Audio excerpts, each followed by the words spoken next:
Welcome to the Collide Kids Podcast, hosted by Christen Clark. This is a show for kids and families. You are going to meet new people and have fun while you listen. Let's do it!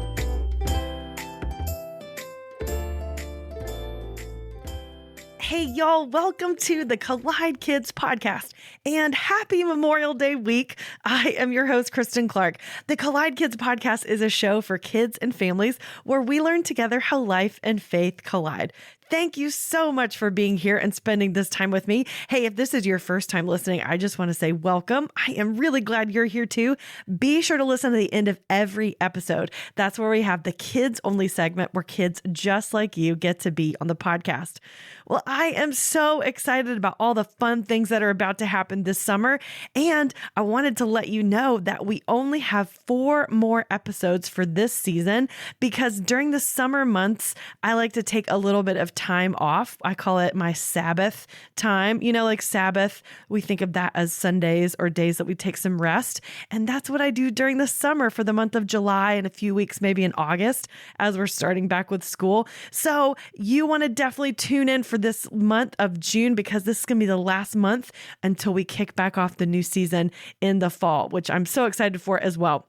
Well, today I'm really excited for you guys to meet one of my really good friends. His name is Dr. Tom Neville, and he is the director of an organization called There's Hope for the Hungry. It's an organization and ministry that serves throughout North Georgia, where I live, to share the gospel with everyone, and they provide boxes of groceries to people in need. Tom is also a pastor, a father, a husband, and man, does he love sharing the gospel. I cannot wait for you guys to hear more about all the things that this ministry is doing to help people all year long. So here's my conversation with Dr. Tom Neville.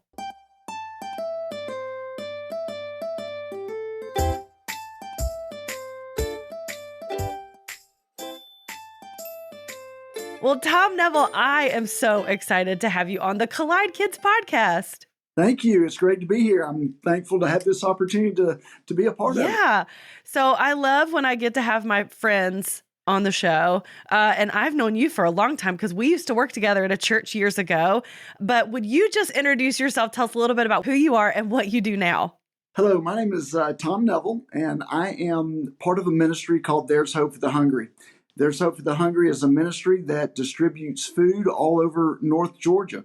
Currently, we have 45 different locations that we travel to once a month, and we go and we deliver food and we tell people about Jesus. And it is just a very wonderful, fulfilling ministry to be a part of. Yeah. Oh, gosh, I love that. And I love that you guys are serving in the community in 45 different locations. That's correct. I didn't know that. That's really awesome. Okay. I love this. I can't wait to talk to you about this because I think this is something that lots of families love to get involved with around the holidays. And we're talking about this during the summer. So this is going to be really interesting. But before we do that, because this is a podcast for kids, I always make my guests tell me a joke. So do you have a joke for us today? Oh, sure. I've got one. The joke is this. So what did one casket say to the other? Is that you I hear coughing? Nice. Well, that's the one joke that I always tell my kids. So they get sick and tired of it. Whenever I have an opportunity, that's it. So that's you I hear coughing. I like that. That's a good one. That's such a dad joke. It really is. It really is. It really is. Yeah. You get the eye rolls and all that stuff, right? Oh, yeah. Yeah. Well, let's talk a little bit about There's Hope for the Hungry. Can you tell us what it is? I think you shared a little bit, but can you share more about what it is and how you got started with There's Hope for the Hungry? Yeah, well, There's Hope for the Hungry. One of the things that I always tell people is don't get fooled by our name, because obviously we are part of helping people who are food deprived to be able to have food for them and for their families. But our ministry really is about evangelism. It's about sharing the gospel with families that are in need. And of course, we meet their physical need with the food, but we also help with their spiritual needs. And there are so many families that are going through difficult times in their life. And so we have an opportunity not only to give them food, not only to share Jesus with them, but to pray with them, to really listen to them, to hear their story, to hear what they've been through, and to really offer hope to them so that they know that God is with them and God has not left them or forsaken them. He's going to continue to provide for their need. That's good. I love that you're using the provision of food and such an essential thing for so many families, but you're also providing so much more than food. And that's really what we're supposed to do, is to give hope. So that's really cool. So tell me a little bit about how that got started. Is this a ministry you started? No, actually, this ministry was started in 2002. I didn't join the ministry until 2018. Okay. So the ministry had been going, and it started from a much smaller beginning. My understanding of the beginning of the ministry is there was a man in our church who had a mother who was unfortunately getting ready to pass away. And she was very big into helping people and benevolence and looking after the needs of others. And so she told her son, she said, I'm going to leave you some money, and I would like you to use this money to try to help be a blessing to other people. And so when she passed away, he took that money and he went to grocery stores and started buying groceries, and then started passing those groceries out in parking lots out of the back of his pickup truck. Oh, wow. Yeah. So the pastor of the church heard what he was doing, and he said, you know what, I think we can make this ministry into something maybe even a little bit more substantial. And so the church kind of got behind it, gave some people resources to it. And over the years, it has developed into what it is today. It's a ministry that has 45 different locations all across North Georgia. And we have 4 different directors like me who work with the ministry that are full-time. We have a volunteer force that has 10 different packing teams that pack each month. Each one of those packing teams has about 15 to 20 people packing on that team. And then we have counselors that actually go out with us on the truck, or volunteers who go out just to pray with people and to share the gospel. And we have about 80 on that list currently. So there's a lot of people involved in this ministry. It's been going on for quite some time, and God has just really blessed this ministry. And I think because it is a ministry that, once again, it meets people's physical needs, but it also does what God has instructed us to do in His Word, which is to go make disciples and share the gospel. Absolutely. And I think, I'm thinking about those counselors, those people that go and get to pray with people and share the gospel with them. And, if you're someone who's in need in that moment, you're looking for anything, you just need help, you're at your end, right? And so having someone to share such a message of hope and love in that moment, I'm sure that's so impactful. It really is. Our counselors, they absolutely just love this ministry. And that's one of the great things about this ministry, is it really teaches people really how to share their faith at a very practical level, just to show their compassion for people. A lot of times, especially for those that are surrounded by people that they know, family and friends, that, maybe there's not a lot of opportunity to share our faith because most of the people that we're surrounded by are already Christians. Well, in this ministry, people get to go out and they get to meet other people, many of which do not have a personal relationship with Jesus. And so they have an opportunity to really feel like they are doing a lot of good for other people as they listen to them, as they share that message of the gospel, as they really hear the hurt and the needs that these people have. It's really a great opportunity also to learn how to share your faith. Most of the people who come into this ministry are at the beginning very intimidated because they don't share their faith as often as they would like. And so this ministry gives them an opportunity. When we go out on the truck to a particular location, we may see anywhere from 30 to 100 guests who come into each one of those locations. And so you meet with somebody and you get to share your faith. Well, sometimes you may think, well, I wish I had done that a little bit differently, or I could improve on that. And they're able to say, okay, well, the next person is sitting out there in the waiting room. Right. They're just going to come in and I have another opportunity to really perfect my craft, if you will, in being able to share the gospel and get comfortable with sharing the gospel. Yeah, that's true. I think the more experience we have to do it, the better we get at. Not because we're trying to create a script and say the same thing every time, but we're really trying to communicate in such an effective way. And so anytime you're trying to communicate something, you have to practice. And so I think that's really great that they get that opportunity. Yeah, Kristen, that's exactly right. And that's what I share with the counselors. And, for those that are listening to this podcast, it's just like learning how to play a sport Mm-hmm. or learning how to play a musical instrument. When you first pick up that football or the baseball or a violin or sit down at the piano, you really don't know much about how to play and what the fundamentals are and how to do it. But once you practice over and over again, you begin to understand how to do it and you get a lot more confidence. Mm-hmm. And so in sharing your faith, the more you do it, the more confidence that you build in sharing your faith. And so it not only helps you in the setting of There's Hope for the Hungry, but you're more confident in sharing your faith just in any other life situation that you're in, whether it be a next door neighbor or somebody at the grocery store, or maybe even a family member that sometimes you're a little bit intimidated by sharing your faith. You're much more confident in knowing how to do that as a result of being a part of a ministry where you can have the practice of doing it over and over again. Yeah, that's so good. Because I think, too, we get this idea that we have to have all the biblical answers. We have to know everything about the Bible. We have to know exactly how to do the formula just right. And really, it's about, like you said, sharing your faith. What has God done for you? And then share how that person can also be a part of that. And so it sounds intimidating, but really, the more you do it, the more comfortable you get. Absolutely. And one of the things that we really instruct the people who go out and share the gospel with us on the truck is that we're really not here to have theological conversations. We're not really talking about anything other than Jesus.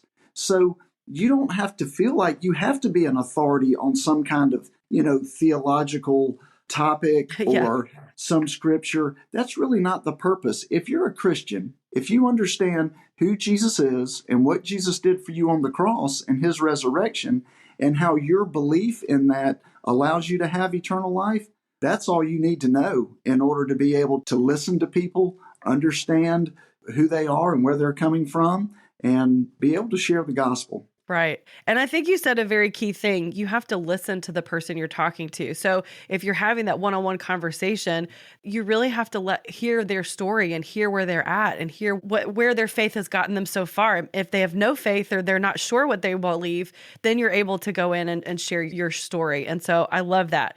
Okay, let's talk a little bit about your transition, because when I worked with you years ago, we were both working at a church and you were the missions pastor and you were doing like international missions, and now you're focused on local outreach and connection. So tell me how you went from being a missions pastor to working for There's Hope for the Hungry.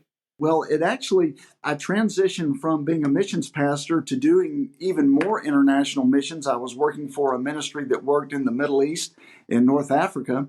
And then I transitioned from that into a senior pastorate role. And so I was a senior pastor in another city for about 7.5, 8 years. And so a lot of people will ask me, well, how did you end up, leaving the senior pastorate for this type of ministry?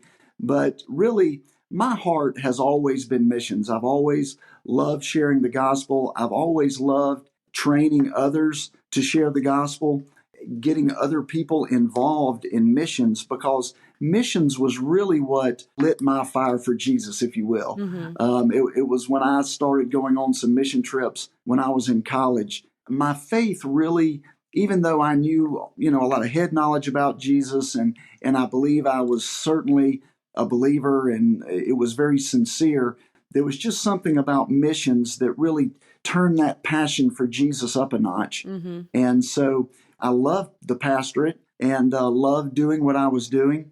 But this opportunity to be a part of There's Hope for the Hungry really came out of nowhere. And at the time, I really wasn't interested in certainly doing maybe a food ministry. But as I talked to those that were involved in this ministry, and I began to see that really this ministry was about Jesus. It was about sharing the gospel every day with as many people as we possibly can. Then I began to get extremely excited about There's Hope for the Hungry and the opportunity that it gave me to really do what my core passion was, and that was missions. And you're right, I was involved in foreign missions, and I loved foreign missions. I loved all the opportunities that I had to meet Christians all over the world. But I've also found that there are so many needs that are right here in our own communities, right here around us. And if we just look for those opportunities to minister to those needs, we still have just as much of an opportunity to share the message of the gospel with those people who need to hear Jesus and really need to understand what it means to have a personal relationship with Jesus. What I've found is there are a lot of people out there that know of Jesus,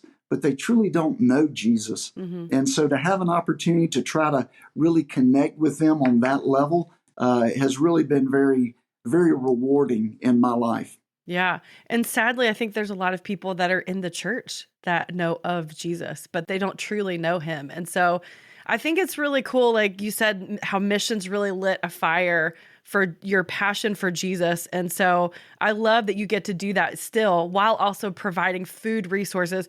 Now, let's talk a little bit about what you're doing as far as the food. Are people donating money? Are they donating food and then you're just passing it out? Or are you building boxes? Tell us a little bit about how you guys distribute the food in North Georgia. That's a great question. Our ministry really is so large that we really can't rely and depend on just donated food that people donate to our ministry. So we actually have to purchase food from area food banks. And so we purchase food from the food banks that represent the counties in which we have our locations. Okay. So currently we participate with 4 different food banks that we purchase food from. And so we have a warehouse here in our town that's about a 12,000 square foot warehouse. And we buy food in huge quantities. So like a pallet or 4 or 5 pallets of green beans, or pallets of canned meats, or pallets of peanut butter, those types of things. In every box of food that we distribute, we always try to have canned meat, canned vegetables, canned fruits, and then dried foods like beans or pastas, dried potatoes, peanut butter, things like that. And we try to include that in each box. So each box is a supplement of about 20 to 25 pounds. And so that's kind of how we get our food from those food banks. I hope that's not too complicated, but that's kind of how the process works. No, I love that. I think that's interesting that you guys are partnering with other food banks and areas where you're ministering. So you're really being able to distribute. So if someone were to receive a box of food, how long would that last them? A week, a month? Like how long would that box of food last? We'll be right back after this. You know, raising kids in the digital age isn't easy, but Bark Technology makes products that help parents keep their kids safe online and in real life. They have an app, a phone, and a home device that lets families set parental controls on their internet-connected devices. I love the app because it helps us manage screen time and blocks websites and apps we want our kids to avoid. It also sends alerts and gives us the ability to monitor texts and social media and even track your child's location. Visit bark.us to learn more about how you can keep your kids safe online. Use the code COLLIDEKIDS to get 15% off your subscription of the Bark app.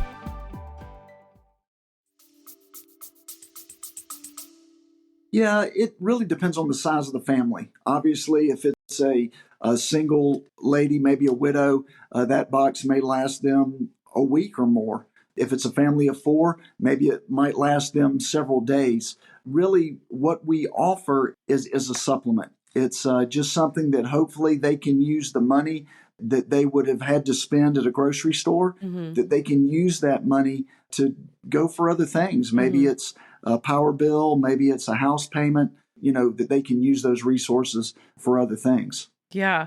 Can you tell us a little bit more about the people that are coming to receive these boxes? You mentioned widows, so people that may not have a steady stream of income. Who are these people that need these boxes? It is really incredible, the wide variety and really diversity of people that are in need right here in 2024 in the United States of America. You wouldn't think that there would be so many people that would be in need, but really we have everything from young families to senior adults. A lot of times we will have senior adults that come in that maybe they're taking care of their grandchildren. Sometimes, unfortunately, people don't always make wise decisions in life. And sometimes we have parents that have made some poor decisions.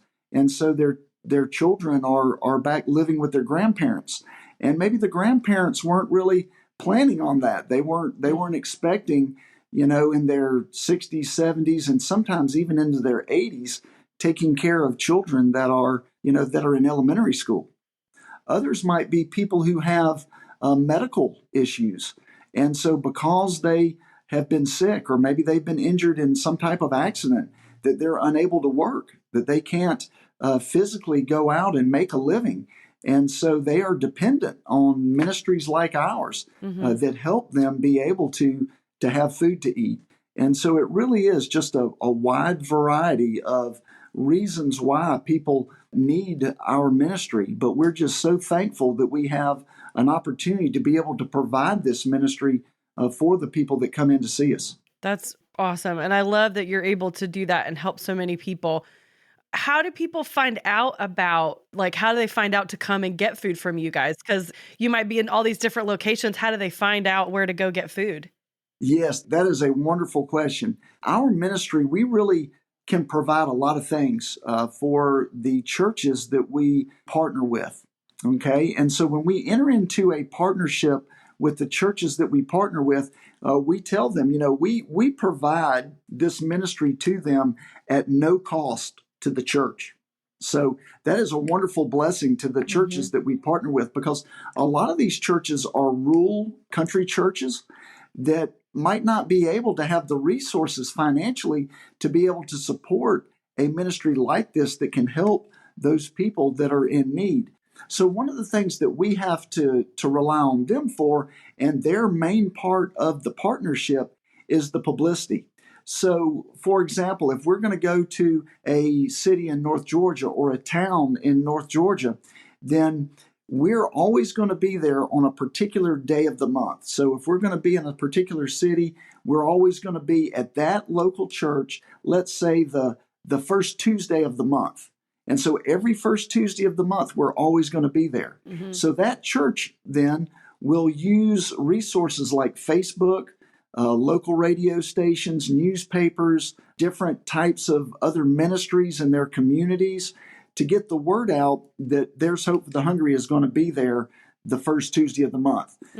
So when we show up, if the church has already done all of their groundwork, then we have a lot of people that will come in to be able to get the food. And I love that you partner with those churches at no cost, because like you said, it's hard to do a lot of this stuff. And so I think people think, oh, it's too much work. We can't invest in that. So you guys come in and say, we've got all the stuff.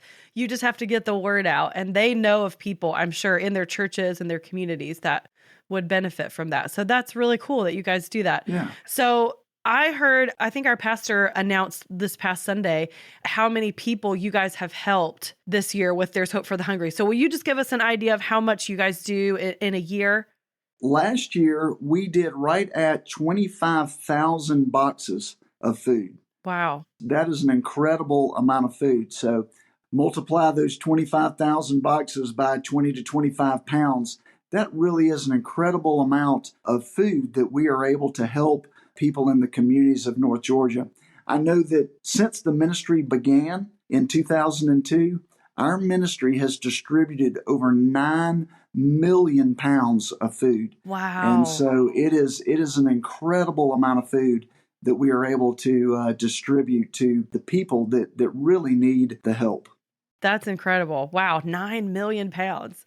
That's a lot of heavy lifting, right? It sure is. So will you just share a little bit about your family's involvement? Because I know you have kids, and I'm sure they get, like my kids, they get sucked into whatever I'm doing at the church. And so I know your kids are probably the same. So tell us a little bit about your family and how they're involved with the ministry. Yeah, well, I have my wife, Heather, and then I have a 12-year-old daughter named Finley and a 10-year-old son named Lane. And I think one of the greatest benefits to them is that they know that their dad goes out every day to tell people about Jesus. And that's the main focus of what we're trying to do, and that we're trying to help people who are in need. And so it helps them to be able to understand that life is not all about ourselves. We live in a world and a society where it's so much me, and what can I get and what do I have? And so for them to see that we are really involved in giving to others, putting the needs and the priorities of others ahead of ourselves, but also mainly to make sure that they don't just have what they need for that day or for a few days or a few weeks, but they have what they need for all of eternity, and that is a relationship with Jesus. Mm-hmm. And so that's one of the blessings that has come to our family, I think, as a result of this ministry. And so every night when we get home and we're done with baseball or football practice and dance practice, and we finally get a chance to sit around at the table, one of my favorite questions that one of my children will always ask me is they'll say, "Okay, Dad, how many professions of faith did you have out on the truck that day?" Mm-hmm. Because they want to know. They want to know how many people gave their life to Jesus as a result of what we were doing that day. And so it allows us to have a lot of conversations. Beyond that, it's also given them an opportunity to be involved in the ministry in a very practical way. As I mentioned before, we purchase food in large quantities, and that food has to be put into boxes. And so my children have had an opportunity to come into our warehouse and to be a part of, a packing team that Mm-hmm. actually packs those boxes and gets them prepared on pallets to be able to go into our trucks to be able to take all over the northern part of the state. And so they had that experience in being hands-on with actually creating a box that they know, one, that box represents help that a family needs, but each one of those boxes, they understand that that box represents an opportunity for someone from our ministry to be able to share the gospel one-on-one, eyeball to eyeball, Mm-hmm. with someone in need. And so they might not be actually out there doing the evangelism, but because of what they do in packing the box, they are contributing directly to our opportunity to share Mm-hmm. the gospel.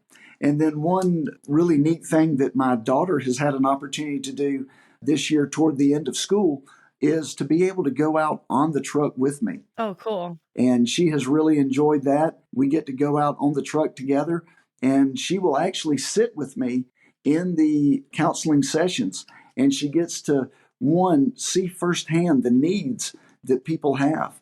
And she gets to hear how we minister to those through our prayers, how we pray for them, how we listen to them, and even maybe most importantly, how we share the gospel with them. Mm-hmm. I think that has really impacted her life in a great way to see all those different kinds of things and to be a part of it hands-on. And they have a great involvement in the ministry. That's really cool. I think that's such an encouragement for parents that it's so good for us to serve alongside of our kids and for our kids to see us serving. So, even if we're doing something that might not seem kid friendly or something that kids would love to be involved in, just that your kids get to see you serve and give of your time and your heart to other people. I think that's such a big impact. I think it was also interesting that you said that there are so many different parts, like they got to help build the boxes. And because they help build the box of food, that helps someone else share the gospel. So it just shows the body of Christ, right? Like we're Right. all contributing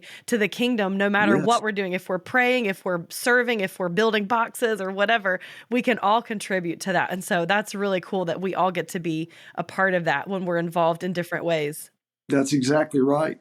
Like I said, we have so many faithful volunteers who really we could not. I mean, there's no way that we could make this ministry happen if we didn't have people who freely gave up their time Mm-hmm. to be involved in this ministry. We have others that I know are praying for our ministry, not just for the ministry, but specifically for us as we go out on the trucks, knowing that we're going to be doing really spiritual battle Right. with the people that we share the gospel with. And they're praying for those that are sharing the gospel. And then, we also have people, obviously, that give financially to our ministry, too. We couldn't do this ministry without people who may never pack a box. They may never have an opportunity to go out on the truck, but they see the importance of what we're doing. Mm-hmm. And they know the calling that God has placed on all of our lives. And so they are involved in our ministry in any number of ways. I love that. If for our listeners that are interested in this and maybe they're like, okay, we want to be involved in something like this, maybe they want to give, how can they donate towards There's Hope for the Hungry? Yeah, probably the best way for people who are listening would be to go to our website, there's hopeforthehungry.org. And on that website, they can click the donate link and they would be able to donate to this ministry, and they themselves would be a part of the ministry that's taking place for Jesus in North Georgia.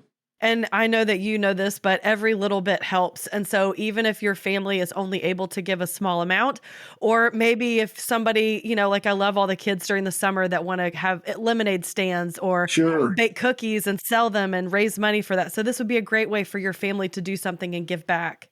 Well, Tom, this has been so fun. I've loved talking with you about this and learning more about There's Hope for the Hungry. Thank you so much for being on here and sharing about that today. Before I let you go, I always ask my guests to tell me a memory from when they were a kid. So do you have a memory you want to share with us?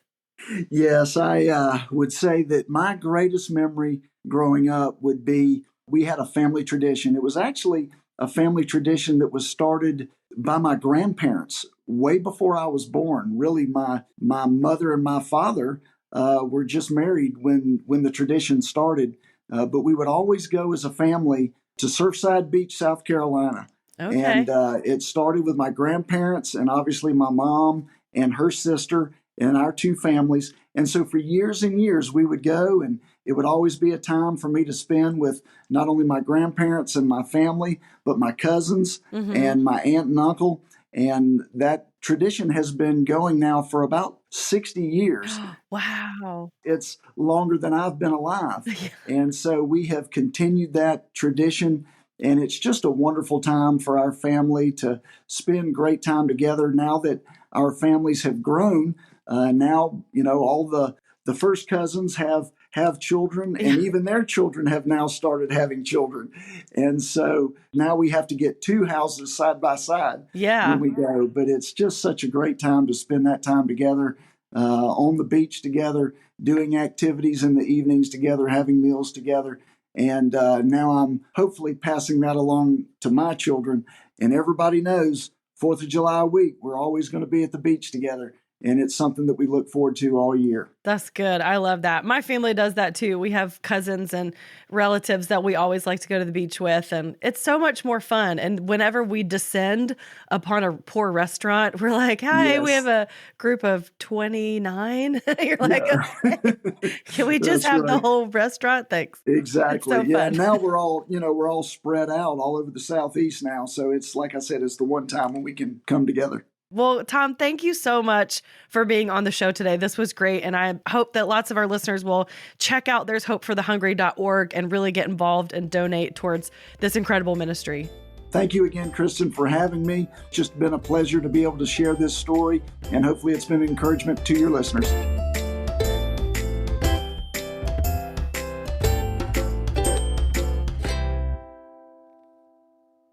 Oh, I love that his family has a beach memory like that and gets to share that with extended family. That's so cool. I love learning more about this ministry. It's such a great ministry to be able to give people hope by providing those essential groceries that help people who are struggling financially to get a week's worth of food or more. It also provides counselors and volunteers the opportunity to give hope by sharing the gospel with the people that are coming to receive the food. I think it's so cool that There's Hope for the Hungry partners with churches all around the community so that church can continue to pour into the families that they're able to reach. And I think that's so great that they're able to do that. Tom also shared that he started as a pastor and he had this passion for missions around the world, but he realized that he was able to do so much to share the message of the gospel right in his local community. And I think that's true for us too. Sometimes we think about sharing the gospel in a faraway place when all we need to do is look in our backyard or look to our neighbors and look in our community and see the people around us. They need the gospel too. I always love to hear of families that serve together, and Tom shared a little bit about his family being able to be a part of the ministry. Not all the jobs of ministry or serving God is for adults. His kids could be involved and help pack and distribute the boxes, as well as see other people share their faith and be a part of praying for them. And I think we can all find ways in different jobs that kids can be involved in as well. So if you're a parent and you're serving in some capacity in your church or in your community or are at a food bank or a ministry like this, I hope that you will look for ways for your kids to be able to help and serve with you. I think that's such a great thing. If you'd like to learn more about There's Hope for the Hungry, or you would like to give toward this incredible ministry, I encourage you to go to there'shopeforthehungry.org and click on the Give tab at the top. That's where you can donate and just learn more about the amazing things that There's Hope for the Hungry is doing for the communities in North Georgia. Well, now it's time for the kids only segment. This is the part of the show where you get to be on the podcast. So here is my friend Benjamin. My name is Benjamin, Isaiah 53:5. But he was wounded for our transgressions, he was bruised for our iniquities, the chastisement for our peace was upon him, by his stripes we are healed. Wow, I love that verse in Isaiah. That's one of my favorite verses, and I love that it's talking about Jesus, that he did all of those things for us, and by his stripes we are healed. Oh, that's so good. Thank you, Benjamin, for sharing that. Hey, if you would like to be like Benjamin and be on the Collide Kids podcast too, you just have to head over to my website, collidekidspodcast.com, and click the tab at the top that says Kids Only. You can record it right there. It's really easy to do. Or you can send it to me through social media. So I'm on Facebook at the Collide Kids Podcast, or on Instagram at Collide Kids Pod. And hey, I'd love for you to follow me there. I share lots of things about the guests and giveaways and fun things happening. So definitely go follow me on social media if that's where you are. If you like to support the podcast in other ways, you can do that by subscribing and following this podcast and leave a rating and a review. Those are really so helpful, and I really love reading those and hearing what you think about the show. You can also share this episode with friends and family and let them know why you and your family like to listen. And anytime you think about it, I always appreciate your prayer support as well. Well, I hope you have an amazing week this week. I hope that you're enjoying some nice time off and you're getting to spend that with family and friends, and that you are having a fantastic memorial celebration. And in case no one has told you today, I would love to be the first to remind you that God loves you so much. Thanks for listening. You don't have to go very far looking for bad news, because somehow it just finds you. So finding peace in the chaos can be really difficult, but it doesn't have to be, because the River mobile app exists. The River is a Christian music radio station dedicated to playing music to help you get through life's toughest moments or life's happiest moments and everywhere in between. And all from artists who love Jesus and are real people just like you. Listening is easy. You can download it wherever you get apps from. Just search 1049 The River or listen online at riverradio.com. And know that The River is proud to partner with the Collide Kids podcast.